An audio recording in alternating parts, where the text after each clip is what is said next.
what do you make of the U.S. embassy warning that's just been put out over the last couple of days about people avoiding crowded places in Moscow and around Russian cities? Well, let's put it in perspective with other things that have happened. The Russian Foreign Ministry just summoned the American ambassador and read her the riot act about interfering in Russian domestic politics.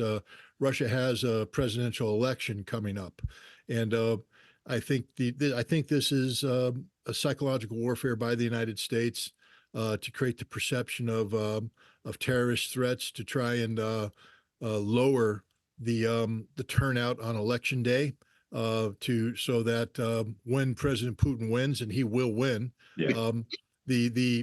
The percentage of voters, because as in any nation that purports to be a democracy or have democratic processes, the more people who participate, the greater legitimacy comes across. If we take a look at the Iranian elections that were just held, it was a very low turnout. For the first time, the Iranian theocracy has to struggle with the reality that the majority of Iranians aren't enthusiastic about participating in Iranian democracy because they feel that they've been disenfranchised. In the past, even when we talked about Ahmadinejad and his right-wing theocratic support, the majority of Iranians came out because they believed in the process. They believed that when they voted and they put people in parliament, that the parliament took action upon the will, that the government respected the parliament decisions. They felt empowered. Today, I think the Iranian people don't feel empowered, and so they didn't participate. And that's a blow to the credibility of the Iranian government. I think the United States is trying to achieve the same result in Russia.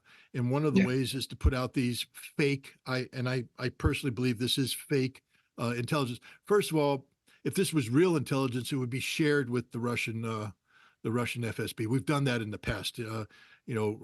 Donald Trump, even when he was sanctioning Russia, was thanked by the Russian government not once but twice for providing intelligence that allowed the Russians to head off potential mass casualty events in St. Petersburg and in Moscow.